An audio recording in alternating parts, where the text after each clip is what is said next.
প্রিয় শিক্ষার্থীরা, শুভেচ্ছা নিও। আশা করি তোমরা ভালো আছো। আজকে আমি তোমাদেরকে একটা ভিডিও দেখাচ্ছি, সেটা হলো প্রাণীবিজ্ঞানের অর্থাৎ জীববিজ্ঞানের দ্বিতীয় পত্র প্রাণীবিজ্ঞানের প্রথম যে অধ্যায়টা আছে সেই অধ্যায়ের খুব ইম্পর্টেন্ট যে তথ্যগুলো এইচএসসি ফাইনাল পরীক্ষা 2025 এবং মেডিকেল এবং বিশ্ববিদ্যালয় ভর্তি পরীক্ষার জন্য খুব ইম্পর্টেন্ট সেই তথ্যগুলো নিয়ে আজকে আমার এই ভিডিওটা তৈরি করা হয়েছে।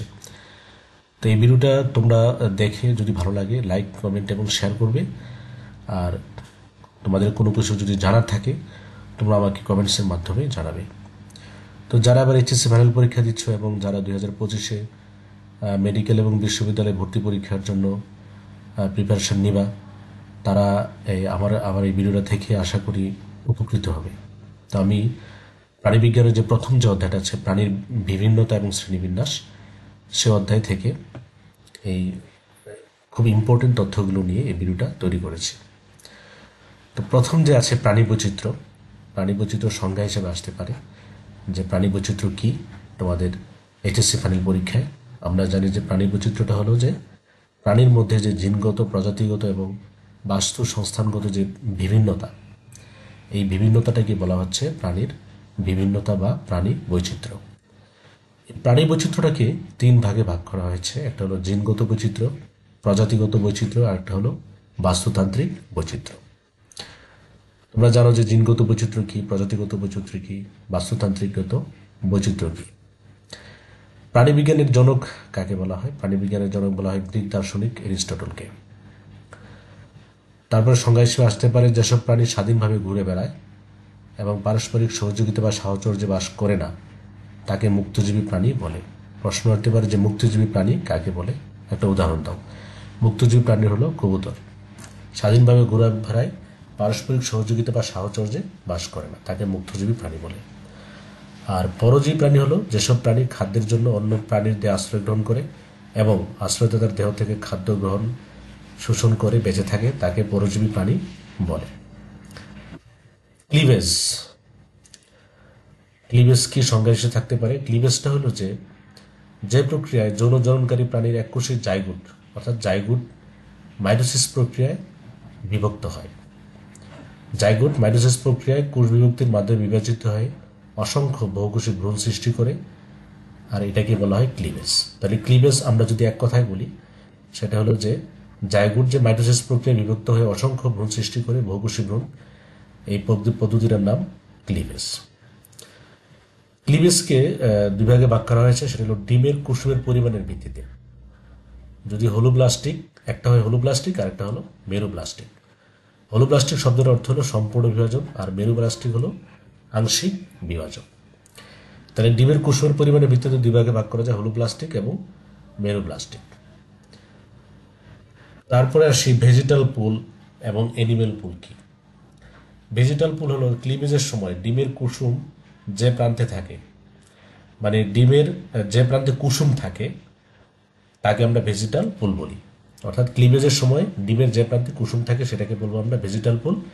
আর অ্যানিমেল পুল হলো যে প্রান্তে নিউক্লিয়াস থাকে তাকে অ্যানিমেল পুল বলে।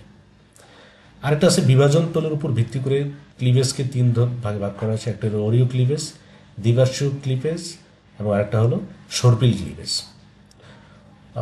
এই তিনটা মনে রাখতে হবে যে বিভাজন তলের উপর ভিত্তি করে। তারপর আসবো যে দ্বিভ্রূণস্তরী প্রাণী কি, একটা উদাহরণ দাও, এরকম থাকতে পারে। বা দ্বিভ্রূণস্তরী প্রাণী বলতে কি বোঝায়? সংজ্ঞাটা হলো যেসব প্রাণীর ভ্রূণের গেস্ট্রুলা পর্যায়ের কোষগুলো একটোডার্ম ও এন্ডোডার্ম নামক দুটি স্তরে বিন্যস্ত থাকে। অর্থাৎ যে ক্লিভেজ যে পদ্ধতি আমি একটু আগে বলেছি, সেই ক্লিভেজ পদ্ধতির মধ্যে একটা ধাপ আছে গেস্ট্রুলা পর্যায়। তো এই গেস্ট্রুলা পর্যায়ের কোষগুলো দুটা স্তরে বিন্যস্ত থাকে, একটা হলো একটোডার্ম আর একটা হলো এন্ডোডার্ম। যে একটোডার্ম এবং এন্ডোডার্ম নামক দুটি স্তরে বিন্যস্ত থাকে তাকে বলবো আমরা দ্বিস্তরী বা দ্বিভ্রূণস্তরী প্রাণী। যেমন নিডেরিয়া পর্বের হাইড্রা একটা দ্বিভ্রূণস্তরী প্রাণী, এটাকে মনে রাখতে হবে। এটা উদাহরণ হিসেবে আসে নৈবতিকের মধ্যে, অর্থাৎ এমসিকিউতে থাকতে পারে। আর ত্রিভ্রূণস্তরী প্রাণী কি? যেসব প্রাণীর ভ্রূণে গেস্ট্রুলা পর্যায়ের কোষগুলো তিনটা কোষস্তরে বিন্যস্ত থাকে, একটোডার্ম, এন্ডোডার্ম এবং কি মেসোডার্ম, তাদেরকে আমরা বলবো ত্রিভ্রূণস্তরী প্রাণী। যেমন প্লাটিহেলমিনথাস থেকে শুরু করে কর্ডাটা পর্যন্ত সকল প্রাণীকে আমরা কোন স্তরী বলবো? ত্রিভ্রূণস্তরী প্রাণী বলবো। আমাদেরকে মনে রাখতে হবে প্লাটিহেলমিনথাস থেকে কর্ডাটা পর্ব পর্যন্ত সকল প্রাণীগুলো ত্রিভ্রূণস্তরী। তারপর আসি প্রতিসাম্য। এটাও সংজ্ঞা হিসাবে আসে, তোমরা যারা এবার এইচএসসি ফাইনাল পরীক্ষা দিবা এর সংজ্ঞা হিসাবে এটাকে মনে রাখতে পারো। প্রতিসাম্যতা হলো প্রাণীদেহের মধ্যরক্ষীয় তলের দুপাশে সদৃশ বা সমান আকার আকৃতি বিশিষ্ট অংশের অবস্থানকে প্রতিসাম্য বলে। অর্থাৎ একটা প্রাণীর মধ্যরক্ষীয় তলের দুই পাশ যদি সমান এবং সদৃশ হয় তখন তাকে আমরা বলবো কি? প্রতিসাম্য। আর প্রতিসম প্রাণী কাকে বলে? যেসব প্রাণীর দেহকে কোনো না কোনো অক্ষ বা তল বরাবর সমান অংশে ভাগ করা যায়। প্রতিসম মানে সমান। তাহলে এটা মনে রাখতে হবে যে কোনো অর্থাৎ দেহটাকে কোনো না কোনো অক্ষ বরাবর বা তল বরাবর সমান অংশে ভাগ করা যায়, তাকে প্রতিসম প্রাণী বলে। আর যাদেরকে ভাগ করা যায় না, হ্যাঁ, কোনো অক্ষ বা তল বরাবর কি সমানভাবে ভাগ করা যায় না, সেটাকে আমরা কি বলবো? অপ্রতিসম প্রাণী বলবো। তাহলে প্রতিসম প্রাণী কি, অপ্রতিসম প্রাণী কি তোমরা বুঝতে পারলে সংজ্ঞা হিসেবে থাকতে পারে। এখন তোমাদের ভর্তি পরীক্ষায় যে এই প্রতিসাম্যতা যে প্রশ্ন হতে পারে, যেমন নিচের কোনটি গোলীয় প্রতিসাম্য বা নিচের কোনটি অরীয় প্রতিসাম্য, এই ধরনের প্রশ্ন হয়। তো তোমরা তোমাদের এই উদাহরণগুলো তোমাদের মনে রাখতে হবে। যেমন বলভাক্স গ্লোভেটর, এটা একটা গোলীয় প্রতিসাম্য। তারপরে রেডিউলারিয়া, হেলিওজোয়া, এগুলো হলো গোলীয় প্রতিসাম্যের উদাহরণ।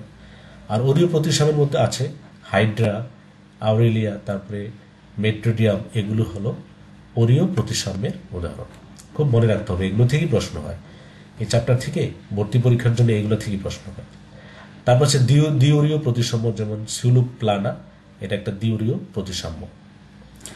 দ্বিপার্শ্বীয় প্রতিসাম্য প্রাণী আছে, যেমন প্রজাপতি। আমরা দেখি যে প্রজাপতি হলো দ্বিপার্শ্বীয়। পাইরিস ব্রাসিকি, এটার সাইন্টিফিক নেমটা মনে রাখতে হবে। হোমোসেপিয়েন্স অর্থাৎ মানুষ কি? দ্বিপার্শ্বীয় প্রতিসাম্য, উদাহরণ মনে রাখতে হবে। আর অপ্রতিসাম্য হলো স্পঞ্জ, সিলিওনা সিলেটা, হ্যাঁ, এবং আপেল শামুক হলো পিলা গ্লোভোজা, এটা হলো কি? অপ্রতিসাম্য প্রাণীর উদাহরণ। আমাদেরকে মনে রাখতে হবে ভর্তি পরীক্ষা, বিশেষ করে মেডিকেল এবং ইউনিভার্সিটি ভর্তি পরীক্ষার জন্য। তারপরে আসলে খণ্ডকায়ন। এটা তোমাদের এইচএসসি ফাইনাল পরীক্ষার জন্য পড়তে পারো। খণ্ডকায়ন কি? কোনো প্রাণীর দেহ যদি লম্বালম্বী অক্ষ বরাবর একই রকম খণ্ডাংশের পুনরাবৃত্তির মাধ্যমে গঠিত হয়, অর্থাৎ একটা প্রাণীকে লম্বালম্বী অক্ষ বরাবর এবং খণ্ডগুলো যদি একই রকম খণ্ডাংশের পুনরাবৃত্তির মাধ্যমে গঠিত হয়, অর্থাৎ অনেকগুলো খণ্ড একই রকম, অর্থাৎ একই রকম খণ্ডাংশের পুনরাবৃত্তি ঘটে, তখন এই অবস্থাকে খণ্ডকায়ন বা ম্যাটামেরিজম বলা হয়। আর সমখণ্ডকায়ন বিশিষ্ট প্রাণী কাকে বলে? যেসব প্রাণীর দেহ খণ্ডকগুলো সদৃশ।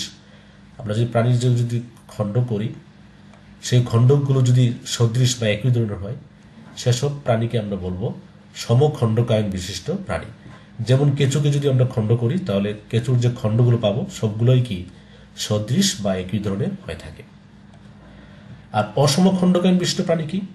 যেসব প্রাণীর দেহে খণ্ডগুলো অসম বা ভিন্ন আকৃতির হয়ে থাকে, সেগুলোকে বলবো আমরা অসম খণ্ডকায়ন বিশিষ্ট প্রাণী। যেমন আমরা যদি পতঙ্গের খণ্ডকায়ন করি, বিভিন্ন অংশগুলো, দেহের যে বিভিন্ন অংশগুলো, দেখবো যে খণ্ডগুলো অসম বা ভিন্ন ভিন্ন হয়। সুতরাং তাদেরকে বলবো আমরা কি? অসম খণ্ডকায়ন বিশিষ্ট প্রাণী। তারপর আছে সিলুম। খুব একটা ইম্পর্টেন্ট একটা প্রশ্ন হয়, সিলুম কি? এটা সাধারণত এইচএসসি পরীক্ষার জন্য জ্ঞানমূলক প্রশ্নে হয়। সিলুম কি? ত্রিস্তরী প্রাণীর ভ্রূণীয় পরিস্ফুটনের সময় মেসোডার্ম স্তর থেকে যে সৃষ্ট যে গহ্বর মেসোডার্মাল কোষে নির্মিত এবং পেরিটোনিয়াম নামক ঝিল্লিতে আবৃত থাকে, তাকে বলা হয় কি? সিলোম। তাহলে সিলোমটা কাদের বৈশিষ্ট্য? ত্রিস্তরী প্রাণীর। এবং সেটা কখন হয়?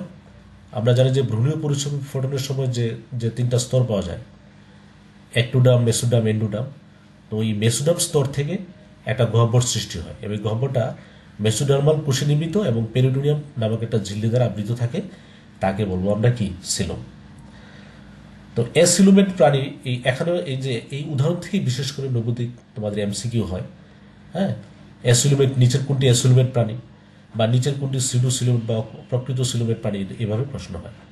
তাহলে অ্যাসিলোমেট যে প্রাণীগুলো আছে তোমরা মুখস্থ করবে সাইন্টিফিক নেমগুলো, যেমন পরিফেরা, নিডোরিয়া, টিনোফোরা, এগুলো বলবো আমরা অ্যাসিলোমেট।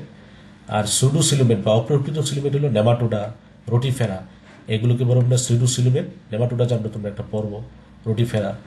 তো এইগুলোর অপ্রকৃত সিলোমেট। আর ইউসিলোমেট বা প্রকৃত সিলোমেট কাকে বলবো, কোনগুলো, যেমন মোলাস্কা, আলেলিডা, আর্থ্রোপোডা, গ্যানোডার্মাটা, হেমিকর্ডাটা, কর্ডাটা, এগুলো হলো সব নিল ইউসিলোমেট বা প্রকৃত সিলোমেট। তারপর আসে নোটোকট, এটাও খুব একটা ইম্পর্টেন্ট তোমাদের জ্ঞানমূলক প্রশ্নের জন্য। ভ্রূণাবস্থায় বা আজীবন দেহের পৃষ্ঠ মধ্যরেখা বরাবর অবস্থিত কিছুটা নমনীয় স্থিতিস্থাপক এবং ছিদ্রযুক্ত টিস্যুর দণ্ডকে নোটোকট বলে। নোটোকটটা কি, হয়তো ভ্রূণাবস্থায় থাকে অথবা কোনো জীবদেহের আজীবন থাকে দেহের পিঠের বরাবর। হ্যাঁ, এটা একটু নমনীয়, স্থিতিস্থাপক এবং ছিদ্রযুক্ত যে টিস্যু দ্বারা গঠিত, সেটাকে বলবো আমরা কি, নোটোকট। তো নোটোকটের ভিত্তিতে প্রাণী জগৎকে দুভাগে ভাগ করা হয়েছে, তোমরা জানো। একটা হলে বলা হয় নন কর্ডেড, আর এটা হলো কর্ডেড। নন কর্ডেড কাদেরকে বলবো আমরা? নন কর্ডেড হলো এদের দেহে কখনোই নোটোকট থাকে না, যেমন কেঁচু, ঘাসফড়িং, এগুলো জীবনের কোনো সময় কি ছিল না, তাদের নোটোকট ছিল না, এজন্য তারা নন কর্ডেড। আর কর্ডেড কারা? কর্ডেড হলো তারাই যাদের এদের দেহে আজীবন অথবা শুধু ভ্রূণাবস্থায় নোটোকট থাকে। হয় ভ্রূণাবস্থায় ছিল কিন্তু বড় হওয়ার পর এখন আর নাই, এটা মেরুদণ্ডে পরিবর্তন হয়েছে, অথবা আজীবন থাকতে পারে, সেটাকে বলবো আমরা কর্ডেড প্রাণী। যেমন ব্যাঙ, সাপ, মানুষ, তোমরা জানো এগুলো হলো কর্ডেড প্রাণী।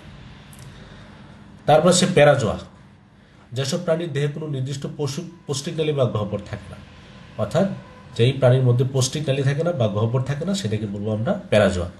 এটাও তোমার 1 নম্বরের জন্য জ্ঞানমূলক প্রশ্ন হিসেবে আসে এইচএসসি ফাইনাল পরীক্ষার জন্য, তোমরা এটা পড়ে নিতে পারো। যে প্যারাজোয়া হলো যেসব প্রাণীর দেহে কোনো নির্দিষ্ট পৌষ্টিক নালী বা গহ্বর থাকে না, সেগুলোকে আমরা প্যারাজোয়া বলবো। যেমন পরিফেরা পর্বের প্রাণীগুলোকে আমরা বলি প্যারাজোয়া। আর এন্টেরোজোয়া কাকে বলে?